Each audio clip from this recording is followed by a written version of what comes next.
Welcome, hello, lovely to have you all with us again. Cindy with you here from the Permaculture Shoestring Home and Garden, and today is a Make, Do and Mend week for October, and this is part of, well, I've done the putting up the curtain pole before today, but this is when we are doing it, and we're going to remove that picture off the wall and put the curtain pole up. Now the curtain pole,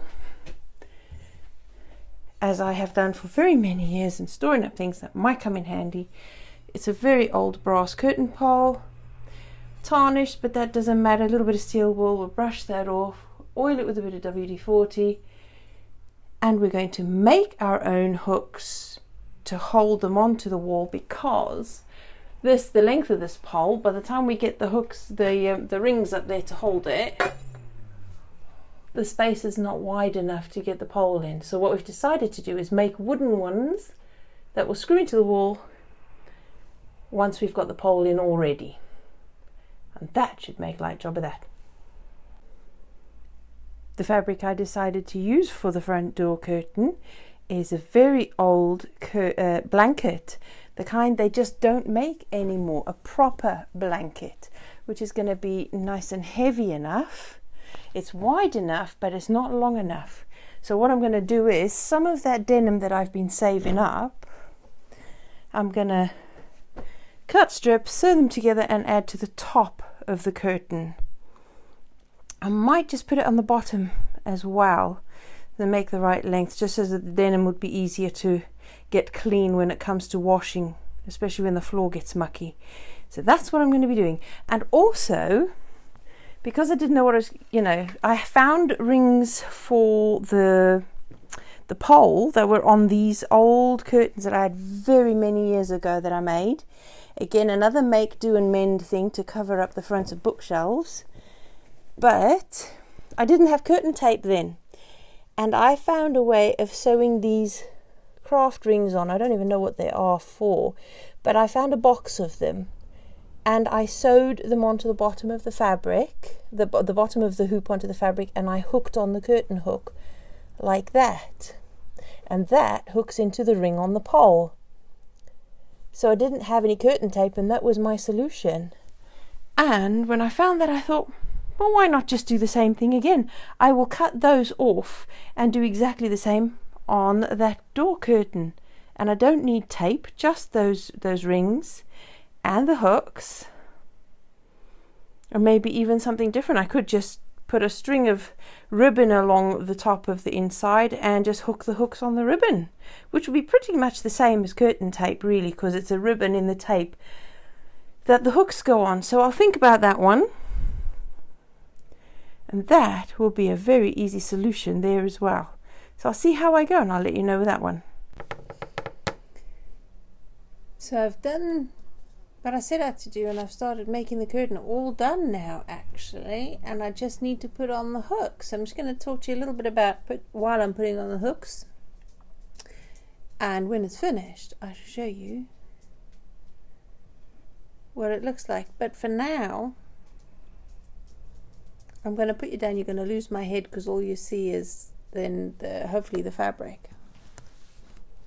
Okay. So this is where we've got to. I cut the denims up into strips, measured, cut, and then basically sewed them. And I put it on this side of the on the back of the blanket, so that the blanket stitching seam will still be visible.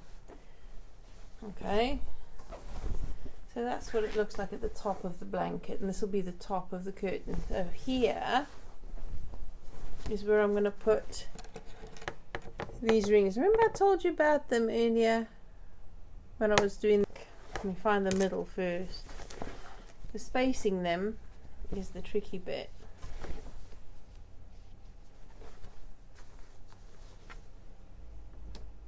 Not that I know how I'm going to be able to do that. Okay, I think I will.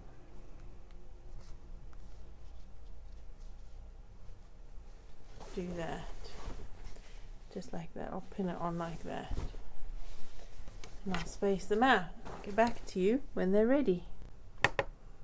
Well, I changed my mind because I put I put all the rings on in the right place and began to sew them, and I thought, hang on, this is a bit too bulky and this is a stretchy denim kind of thing. So I decided to go with the other shoestring solution, which is ribbon, which is basically what curtain tape has anyway. So I'm going to sew that on. So I have sewn 2 little lines 5mm across from each other, and I've cut and tied off the threads at the top. I've pulled the front one through to the back, knotted it off, then I've threaded the needle through the sewing, put the threads through the eye, and then I just pull it through that way, and it makes a really nice, you can't really see the can you, it makes a nice neat little edge on the sewing there, and then you can take it off and it won't come unraveled. So you're sewing away the threads for at least 3 or 4 stitches down and pulling the threads through the stitches, that way it won't come unraveled. Like these two, I've pulled the front thread through to the back, knotted it off. These are long enough so I can just thread the needle from there, as long as I've got a big enough eye on the needle. Oh, nope.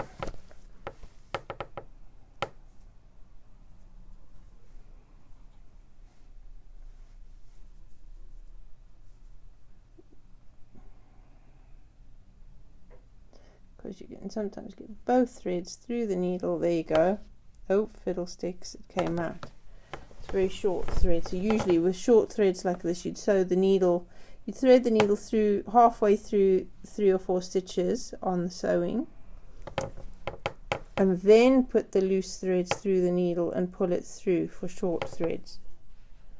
Oh, I've only got one there, so I'll do one at a time then. It didn't both want to go through.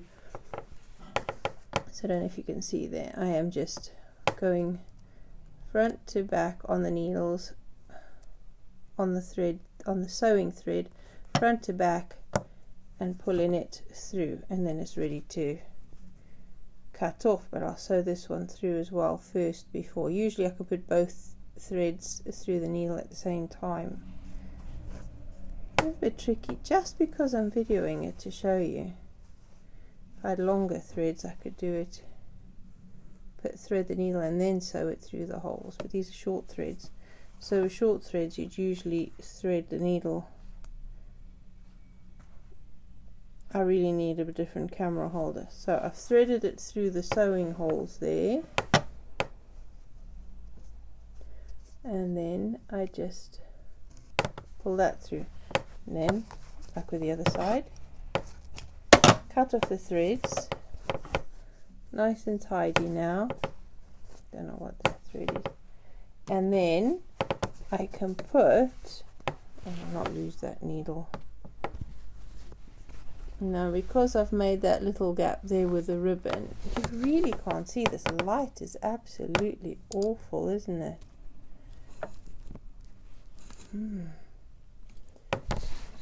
Okay, so I've made that little 2 lines on the ribbon there. I can stick this through the ribbon like that, pull it through, and there you go, just like normal curtain tape. And the ribbon is holding us just the right width as well, and so that will be nice and firm when it holds the curtain on. So now I've got to do that all the way along, and there we have it, one completely make-do curtain for the front door. Quite like how that worked out, nice and wintry. It was a good old-fashioned, really good blanket. Not good, much good for a blanket because it's a bit scratchy. Fine if you've got sheets under, but it was heavy enough and good enough. Plus the bits of denims that I cut up to make the curtain the right length. I think that came out all right. So that will definitely keep out the drafts in the winter. and already it's less echoey and warmer feeling. And of course, as per usual, there is the blue theme. I'm just not going to get away from it, but that's just what I had. That's the best thing I had to make a curtain out of. And I had loads of denim, so that's what I used. And it just so happens to be blue. Yes, it does. So there you go. One make do curtain. That is the make do for October 2019. And I'm happy we've got some more of the winter preparations done. I intended to do that last year. Do you remember? Never got round to it. But there it is. And the pole holders that we made ourselves, because the ones that were for the pole would not work in this tiny space to be able to put them up. It just would not work logistically. It just, to screw it into the wall with the pole in it is impossible, because we couldn't fit the pole in from any other direction with a small space. So I'm really happy that we made those. That worked out really nicely. And I love that they're wood. I love that it's all stuff that's just been used from somewhere else that we've had for years. And I'm happy with that. So, if you've got any make-do solutions like this that you've been using, do mention it in the comment section. Share it with us. It'd be lovely to hear from you all. And if you're happy too, please do like, subscribe, share, and come back again soon. We'll see you then. Bye.